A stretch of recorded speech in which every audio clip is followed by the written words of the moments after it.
Euzubillahimineşşeytanirracim. Bismillahirrahmanirrahim. Elhamdülillahi Rabbil alemin. Ve after salatu ve teslim ala seyyidina Muhammed ve ala alihi ve sahbihi ecma'in.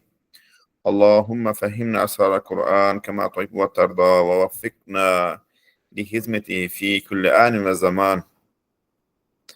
Allahümme ahrişna min zulmatil vahm ve ekrimna bi nuril fehm. Feftah aleyna bi marifetil ilm ve sahhil ahlakana bil hilm. وَاجْعَلْنَا مِمَّنْ يَسْتَمِعُونَ الْقَوْلَ فَيَتَّبِعُونَ أَحْسَنَهُ ve ba'd. Alhamdulillah, kita syukur kepada Allah Subhanahu wa taala. Pada hari ini insyaallah kita akan sambung kelas kita dengan lamat ke-25 risalah para pesakit, dan kita sampai ubat ke-16. Mudah-mudahan risalah ini jadi ubat dan untuk penyakit kita rawatan untuk mati dan manawi kita insyaAllah. Ubat ke-16. Wahai pesakit yang merungut kerana kesulitan, kerana kesusahan kan. Sungguhnya penyakit menyuntik rasa hormat dan belas kasihan yang sangat penting dan amat indah dalam kehidupan bermasyarakat manusia. Dia buat apa? Dia menyuntik rasa hormat dan belas kasihan orang lain kepada kamu. Ya. Kerana ia menyelamatkan manusia daripada rasa tidak memerlukan orang lain ataupun tidak peduli orang lain. Mendorong manusia kepada keganasan dan kejaman. Kerana menerusi rahsia ayat Astagfirullah, innal insana la yatgha ar-ra'ahu ista'na.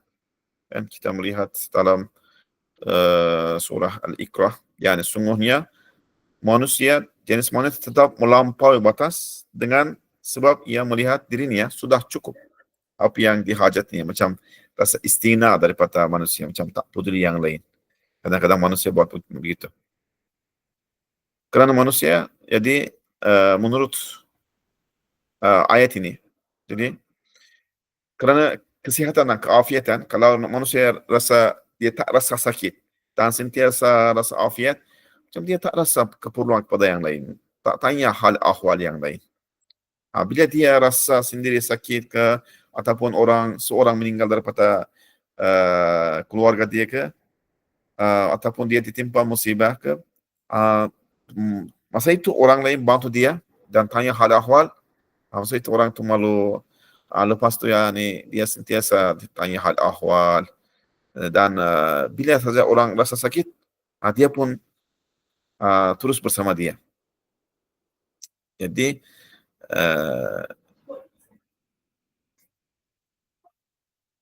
tidak akan merasa hormat kepada banyak persaudaraan yang wajar dihormati, dan ia tidak merasai keperluan, rasa belas kasihan terhadap mereka yang ditimpa musibah dan para sakit yang sepatutnya dirahmati dan dikasihi, sebab dia tidak ditimpa. Dia macam ada orang kata, ada orang yang jatuh dari keldai kan, dan semua orang bagi nasihat kepada dia, kan, saat adakah sakit ke, macam mana hal ke.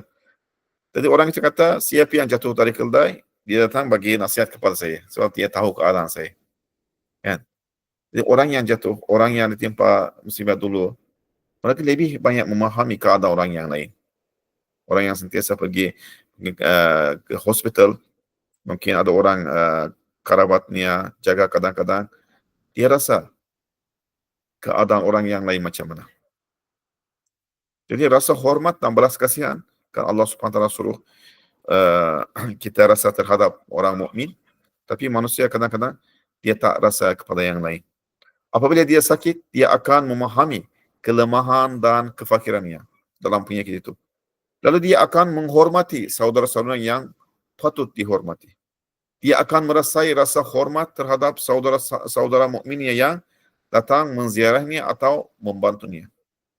Dia akan merasa belas dan kasihan kepada mereka yang ditimpa musibah yang merupakan merupakan belas kasihan yang datang daripada rasa keprihatinan sesama sendiri dan merupakan sifat keistimewaan yang paling penting. Dengan membandingkan mereka dengan dirinya, dia mengasihani dan menyantuni mereka dengan makna sebenarnya. Dia akan membantu apa yang terdaya dan paling tidak pun dia akan berdoa. Dan paling kurang dia akan pergi menziarah mereka yang sakit untuk bertanya khabar yang merupakan sunat Nabi SAW secara syarak lalu mendapat pahala. Ini kan sangat penting, yani poin ini dalam masyarakat kita kadang-kadang mungkin kerana kelalaian, kerana kesibukan, banyaklah kan pada hari-hari ini banyak kesibukan, pada masa yang sama kan hospital-hospital kita melihat penuh dengan orang sakit. Dan ada orang yang tak dapat pergi hospital, di rumahnya pun semua orang ada kan macam-macam penyakit. Jadi masyarakat tanya hal ahwal antara sama lain dan ziarahi.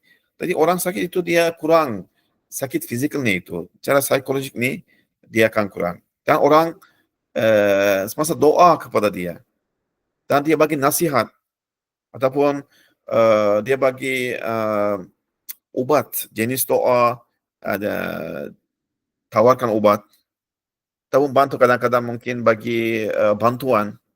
Kan masa rasa itu orang itu sakitnya dia terus kurang. Kalau ada musibah pun sama kan. Jadi Allah Subhanahu Wa Taala boleh mencipta manusia langsung tak sakit, kan? Tak rasa apa-apa pun kesusahan. Kenapa Allah Subhanahu Wa Taala bagi penyakit kepada manusia?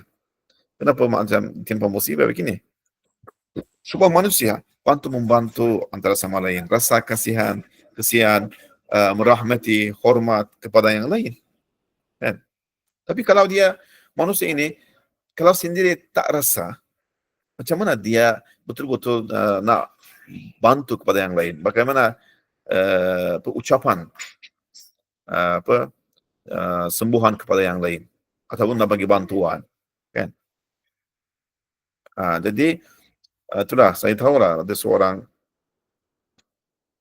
langsung dia tak pergi orang ziarah orang sakit, dan orang yang meninggal pun dia tak dengar pun, macam dia tutup. Sekali bila dia sakit, ditimpa musibah begitu, jadi ramai orang datang dia malu. Lepas tu sentiasa dia tanya lagi. Begitu kan. Kadang-kadang macam ada sama juga kan, kalau ada kenduri ke apa ke hari yang orang yang buat macam satu hari penting, baca doa ke Yasin ke, ada masa dalam ini masyarakat kena ada kesedaran, kena menziarahi, membantu antara sama lain. Sebab masyarakat manusia ini manusia madaniyun betab, yani secara fitrahnya madani. Allah mencipta yani wajib hidup bersama dengan masyarakat, yani bertamadun. Maksudnya tak boleh hidup sendiri-sendiri. Manusia begitu. Yani madani betab yang maksud saya kena hidup bersama dengan masyarakat, kena fikir ataupun mendahulukan masyarakat orang lain kepada diri sendiri. Sebab sentiasa perlu kepada yang lain. Kan sentiasa perlu. Kita makan satu roti pun ataupun beras pun, setelah mungkin 20 orang setelah proses kan, tanaman dan lain-lain kan, proses ni pasti kita dapat itu. Jadi tak boleh kita fikir diri kita saja, tutup dunia kita kepada dunia yang lain. Kan?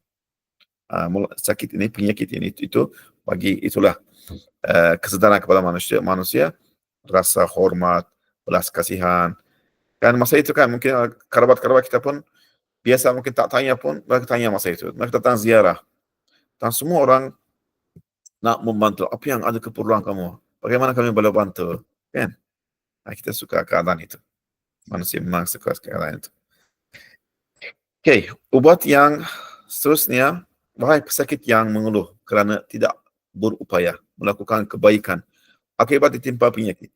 Macam dia nak buat kebaikan tapi tak mampu buat kerana sakit. Dan dia mengeluh, mengadu kerana itu. Bersyukurlah. Kerana yang membuka pintu kebaikan yang paling murni kepadamu ialah penyakit. Di samping penyakit sentiasa memperolehkan pahala kepada pesakit dan kepada mereka yang menjaga pesakit. Kan? Kita panggil rafakat. Yang orang yang buat rafakat ataupun menjaga orang sakit itu. Orang sakit pun dapat pahala. Orang yang jaga pesakit itu pun dia dapat pahala. Kerana Allah.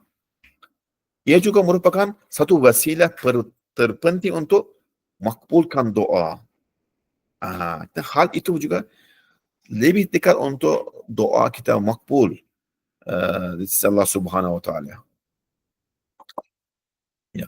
Menjaga para pesakit mempunyai pahala yang besar bagi ahli iman.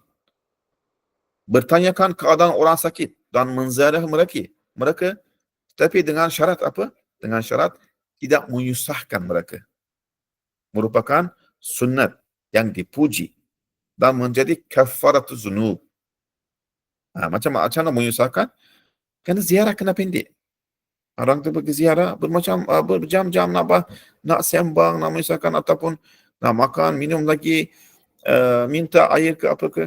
Jadi orang sakit macam mungkin tak nak tunjukkan masa itu. Tak nak menyusahkan kepada kamu. Tapi hal orang sakit itu mungkin nak pergi tandas ke kan. Kita kena ziarah, kena pendek dan doa kepada dia. Dan kita kalau mampu bawa bantuan. Kena makan, minum, air kan. Supaya dia tak perlu dia bangun nak hidangkan apa-apa kan. Tak perlu menyusahkan ataupun bincang fasal-fasal perkara-perkara yang tak perlu masa itu. Itu sunat Nabi SAW.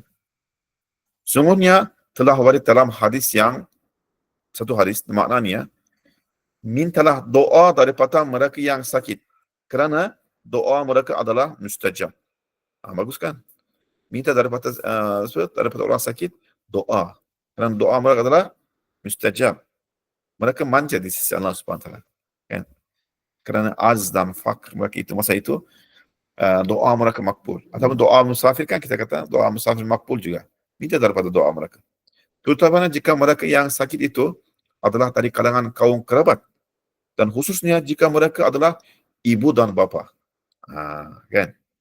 Saya hormat kepada mereka, bantu, ambil doa mereka. Mungkin jadi daripada golongan seperti Uwais Al-Qarani kan. Allah SWT pun reda daripada dan Nabi SAW pun reda daripada dia. Daripada Muhadramun kan. Begitu.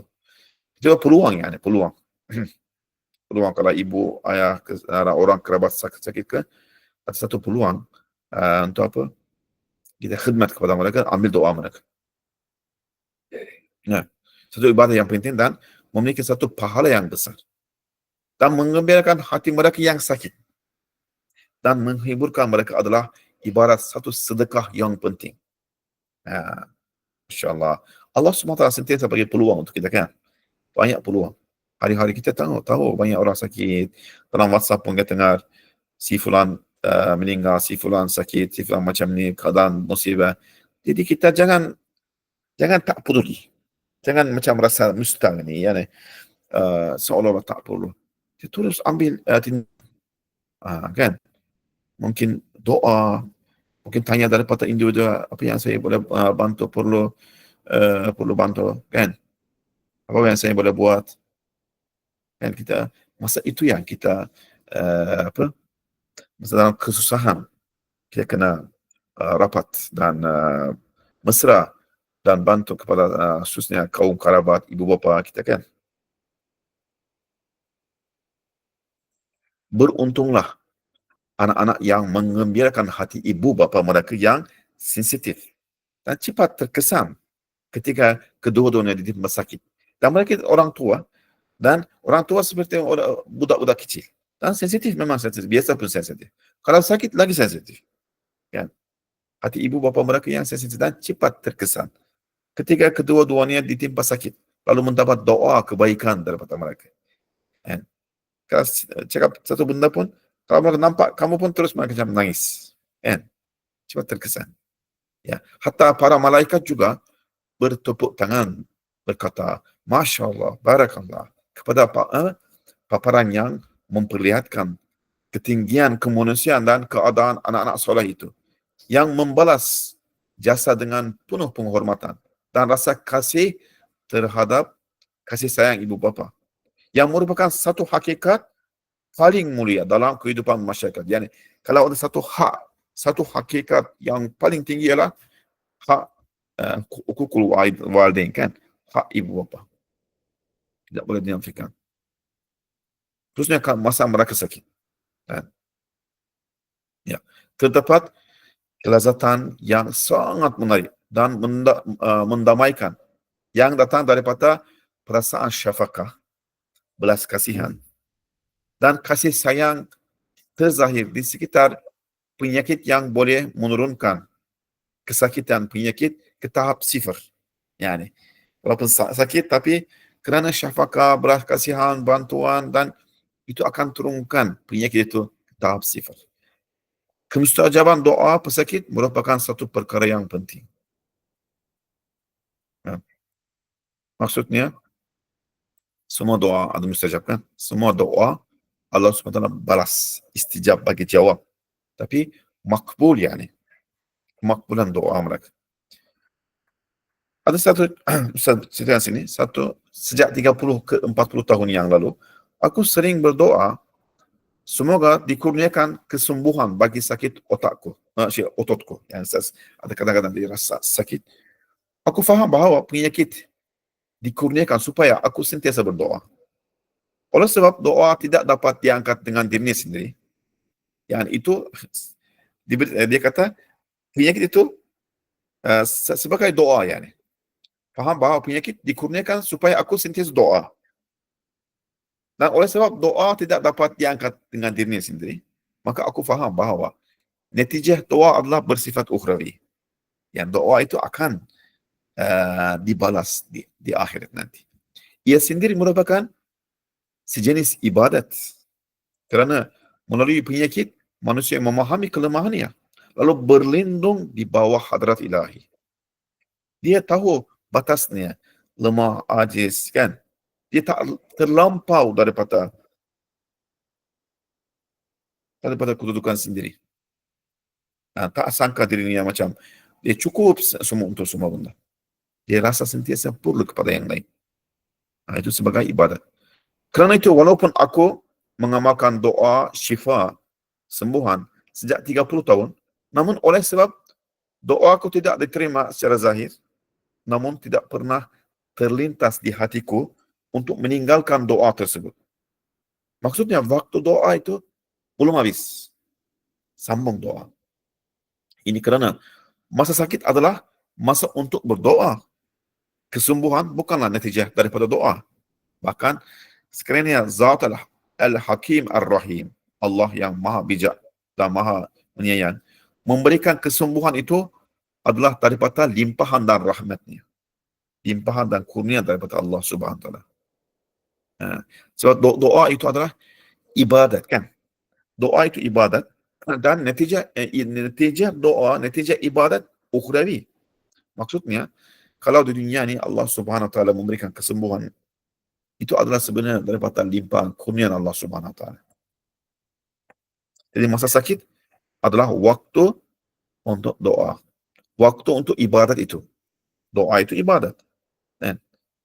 Maksudnya, kalau penyakit itu berterusan, waktu doa, waktu ibadat pun berterusan.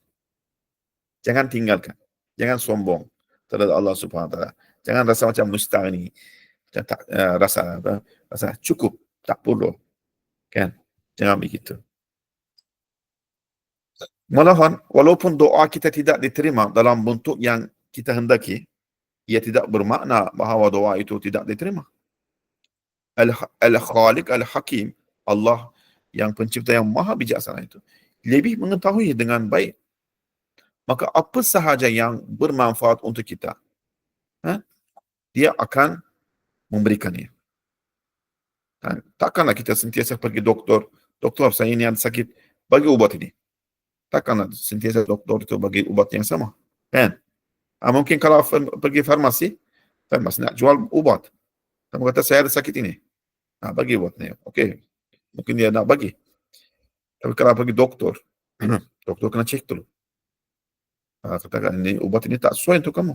Tak perlu pun kamu kena beli ubat yang lain. Kan? Kadang-kadang dia Allah mengubah doa-doa kita yang merujuk kepada dunia, dia ubah kepada akhirat demi untuk manfaat kita. Demikianlah dia menerimanya. Dia menerima dalam keadaan yang baik. Yani semasa kita tak nampak natijah doa itu, jangan kata doa saya tidak diterima. Bahkan diterima dalam keadaan yang lebih baik secara ukhrawi, dan boleh kata juga waktu doa itu berterusan. Walau bagaimanapun, satu doa yang memperoleh rahsia ketulusan, kemurnian, dan terutama yang berpunca daripada kedaifan dan kelemahan, ajz, kan, dan kemiskinan, daripada kehinaan dan keperluan adalah sangat hampir untuk dimakbulkan. Penyakit merupakan paksi merkez, yani bagi satu doa yang ikhlas. Penyakit merupakan paksi bagi satu doa yang ikhlas. Malah pesakit yang taat beragama dan mereka yang menjaga para pesakit yang beriman sepatutnya mengambil faedah daripada doa itu. Yani hal itu adalah satu peluang yang diberikan oleh Allah Subhanahu Wa Taala, sama ada untuk orang menjaga pesakit atau orang sakit, ya, peluang untuk mereka. Karena Allah Subhanahu Wa Taala jadikan sebagai ihsan, ya, kurnia dari Allah Subhanahu Wa Taala, kamu jaga ibu bapa sampai mereka adalah meninggal. Kadang-kadang mungkin tak jadi itu nasib juga. Alhamdulillah saya jaga ayah ibu saya sampai akhir umur mereka. Allah SWT kurniakan. Dan mereka doa. Banyak doa. Macam-macam. Dalam hal itu, kan dalam keperluan itu, mereka doa, Masya Allah, dengan ikhlas. Nah, Allah SWT takkan apa? Nolak doa mereka. Satu peluang. Ya. Okay, mungkin satu ubat yang lagi kita baca, mungkin. InsyaAllah. Wahai pesakit yang meninggalkan kesyukuran, lalu mengadu dan mengeluh. Orang yang dia tinggalkan kesyukuran, dia mengeluh. Sungguhnya aduan itu datang daripada satu hak. Kalau kamu ada hak dan ada orang yang menzalimi kamu, kamu boleh mengeluh dan mengadu. Apakah engkau kehilangan apa-apa hak milikmu sehingga engkau perlu mengadu? Khususnya mengadu tentang Allah. Seolah-olah kamu ada hak dan Allah tak bagi hak itu, tak tunaikan hak itu. Bahkan terdapat banyak tugas kesyukuran di atasmu. Karena banyak lagi nikmat sudah diberikan, belum tunaikan lagi. Namun engkau tidak melakukannya, tidak tunaikan kesyukuran nikmat-nikmat itu. Engkau tidak menunaikan hak Allah Subhanahu Wa Taala. Maka mengapa engkau mengeluh bagaikan menuntut hak walaupun engkau tidak berhak, walaupun kamu tidak ada hak sebenarnya. Engkau tidak boleh memandang mereka yang sihat, yang berada di darajat yang lebih tinggi daripadamu lalu mengadu. Kenapa mereka macam tu dan bagi kepada saya macam ni? Mereka sakit, saya lama sakit. Mereka tengok sentiasa mereka sihat. Bahkan engkau dituntut supaya memandang para pesakit yang buntu, yang berada di peringkat yang lebih rendah daripadamu. Kan? Orang yang lebih sakit daripada kamu. Tengok kepada mereka. Jangan tengok yang atas. Lalu bersyukur. Jika tanganmu patah, maka lihatlah kepada tangan-tangan yang dipotong. Jika engkau kehilangan sebelah matamu, maka lihatlah kepada orang yang buta, yang kehilangan kedua-dua belah matanya. Dan bersyukurlah kepada Allah. Semua orang boleh melihat, boleh dapat seorang yang lebih rendah ataupun lebih sakit daripada diri sendiri. Lebih perlu kepada dirinya dan lebih rendah daripada diri sendiri. Dan kena syukur kepada Allah SWT. Dari segi nikmat, tidak ada siapapun yang berhak memandang kepada yang lebih tinggi daripada dirinya. Lalu mengadu. Jadi hak setiap orang apabila ditimpa musibah ialah dengan memandang mereka yang lebih teruk musibahnya, lalu bersyukur. Rahsia ini diterangkan dalam beberapa risalah menurut satu perumpamaan. Perumpamaan ini sangat penting. Ringkasan kepada perumpamaan itu ialah seperti berikut. Okey, ada seorang, katalah mungkin, membawa seorang lain yang buntu naik ke puncak menara. Ada seorang kaya, katalah, seorang yang kuasa macam sultan. Dia nampak seorang sakit, miskin di tepi jalan, dia pegang daripada tangan dia, naik satu menara. Orang itu, orang yang kaya itu, dia mengurniakan satu demi satu yang berbeza-beza pada setiap anak tangga. Sampai ke puncak menara itu. Di puncak menara, dia memberikan hadiah yang paling besar. Okey. Walaupun orang tersebut, yang orang yang sakit itu, walaupun orang tersebut yang memberikan hadiah, meminta daripada orang yang miskin itu berterima kasih dan rasa terhutang budi sebagai balasan terhadap hadiah-hadiah yang beraneka macam itu. Namun, sekiranya orang yang kurang ajar itu, kata orang miskin itu, melupakan hadiah-hadiah yang diterimanya di setiap anak tangga itu, ataupun menganggap sebagai tidak bermakna, lalu tidak bersyukur, sambil memandang ke atas, lalu mula berkata dan mengadu, alangkah lebih baik sekiranya menara ini lebih tinggi dan aku dapat naik lebih tinggi. Malangnya, mengapakah menara ini tidak tinggi seperti bukit itu atau seperti menara yang satu lagi? Betapa ini benar-benar merupakan satu pengingkaran nikmat, kufran nikmat, kufran nikmat, mengingkari nikmat, tidak melihat nikmat itu, dan satu kezaliman. Dia naik sampai puncak menara itu, dia nampak, oh, kenapa menara ini tak tinggi macam bukit itu? Ataupun, kenapa menara saya bukan tak tinggi daripada seperti menara orang lain tu? Orang lain itu dapat lebih banyak. Dia tengok di bawah, ada banyak lagi menara-menara yang kecil. Ada orang yang belum naik menara, masih seperti kamu, tepi jalan masih miskin. Dan layaknya, sepatutnya orang itu kena bersyukur, berterima kasih. Dan kena cari peluang nak bantu orang yang di bawah tu kan. Tapi dia mengingkari buat kufran nikmat. Demikianlah juga seorang manusia, dia datang daripada ketiadaan. Yang kita tahu kan, Allah SWT mencipta kita, mewujudkan daripada Adam yang masa itu tak ada apa-apa. Dan lalu bukanlah menjadi sebagai batu, bukanlah Allah mencipta sebagai batu, dan bukan sebagai pohon, dan bukan sebagai haiwan, bahkan sebagai manusia. Allah bagi kurniakan kita, ihsankan sebagai manusia, bahkan sebagai seorang Muslim, dan menikmati kesihatan, keafiatan dalam tempoh yang lama. Kemudian mencapai satu kedudukan yang tinggi, dan kita jadikan kita sebagai umat kepada Nabi SAW, dan jadikan kita mendapat kelas sesalah macam ni kan. Semua nikmat-nikmat Allah Subhanahu Wa Taala tanpa kita bayar apa-apa, cash dikurniakan kepada kita. Walaupun begitu, keadaan seperti mengadu dan menunjukkan kegobohan setengah rintangan kerana tidak layak kepada sesetengah nikmat seperti kesihatan, keafiatan, dan ataupun nikmat-nikmat itu terlepas daripada tangannya kerana pilihan yang buruk dan penyalahgunaan, atau kerana tangannya tidak dapat mencapai nikmat-nikmat itu, lalu mengkritik, kritikan tentang rahmat ilahiyah, rububiyat ilahiyah, dengan berkata, aduhai, apa yang aku lakukan sehingga aku ditimpa musibah yang sebegini? Itu merupakan satu penyakit rohani yang lebih bermusibah berbanding dengan penyakit yang fizikal itu. Melalui rungutannya, dia menambahkan penyakitnya.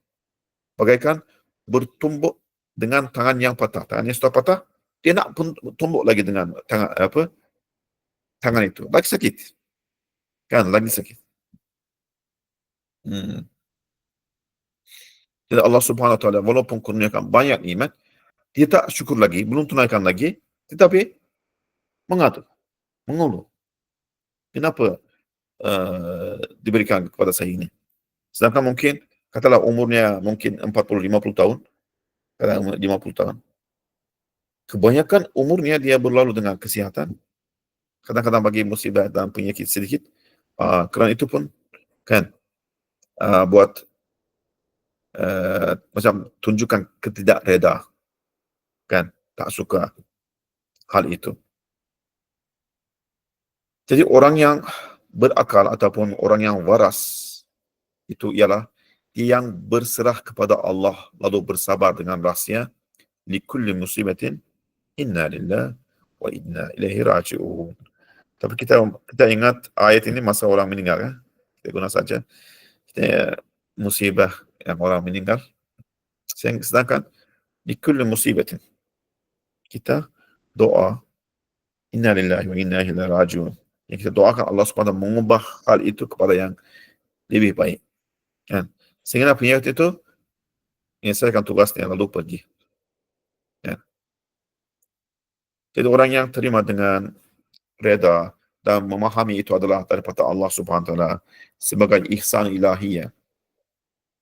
Dan ia boleh doa, yani boleh doa, ya Allah, saya adalah adil, saya adalah lemah, saya nak jaga keluarga ini, saya nak buat khidmat dakwah, bagilah kesembuhan, syifa, kekuatan kepadaku. Boleh kan kita mengadu aduan kita kepada Allah Subhanahu Wa Taala, boleh. Yani daripada Allah Subhanahu Wa Taala mengadu seolah-olah mengadu Allah Subhanahu Wa Taala kepada yang lain dan tunjukkan ketidakredaan daripada penyakit dan musibah itu. Itulah kritikan itu adalah tidak hak kita. Hak kita apa? Sentiasa syukur terhadap nikmat-nikmat Allah Subhanahu Wa Taala. Dan sejak lahir sampai sekarang kalau kita fikir, setiap detik Allah Subhanahu Wa Taala kurniakan ihsan ilahiyah. Nafas, kan? Setiap minit kita ambil nafas. Air. Berharian berapa kali kita minum. Makan berapa kali kita makan. Melihat, mendengar, tafakkur, hayal. Semua itu nikmat-nikmat Allah Subhanahu Wa Taala. Iman, Islam, kemanusiaan. Dan lagi-lagi nikmat-nikmat itu melalui iman kita tahu berterusan selama-lamanya. Jadi terhadap semua nikmat itu kita patutnya hanya sentiasa syukur kepada Allah Subhanahu Wa Taala. Ya. Jadi melalui ini kita orang yang memahami ini, jadi terhadap penyakit yang fizikal, kan, dia bersalah kepada Allah Subhanahu Wa Taala, dia tahu daripada Allah Subhanahu Wa Taala, dan fikir faedahnya dan pahalanya dengan tawakal, itulah akan kurangkan penyakit itu. Bukan maksudnya jangan pergi doktor ataupun jangan doa kepada Allah Subhanahu Wa Taala. Kita apa yang mampu boleh buat. Kena minta daripada orang yang lain bantuan, ataupun pergi cari ubat.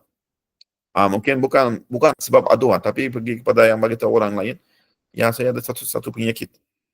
Kamu tahu kah ubatnya? Ataupun boleh buat, mungkin kita tahulah orang itu pandai, kan boleh kita bagi tahu. Itu bukan aduan. Niat kita di sana bukan aduan, nak cari ubat. Ya. Mudah-mudahan Allah Subhanahu Wa Taala beri sembuhan untuk semua penyakit kita, maddi dan manawi. Dan kita doakan untuk saudara-saudara kita dan orang sakit, dan kita ziarahi mereka ataupun kalau terpaksa jaga mereka, kita itu anggaplah satu peluang yang besar, insyaAllah.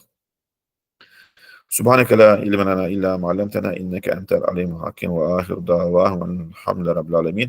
Allahumma fahimna asrar al-Quran kama tuhibbu wa tardah wa waffiqna lihizmati fi kulli anin wa zaman. Allahumma ahrishna min zulmatil fahm wahm wa akrimna binurul fahm waftah alayna bima'rifatil ilm وسهل أخلاقنا بالحلم. اللهم اجعلنا ممن يستمعون القول فيتبعون أحسنه إن شاء الله. والحمد لله رب العالمين.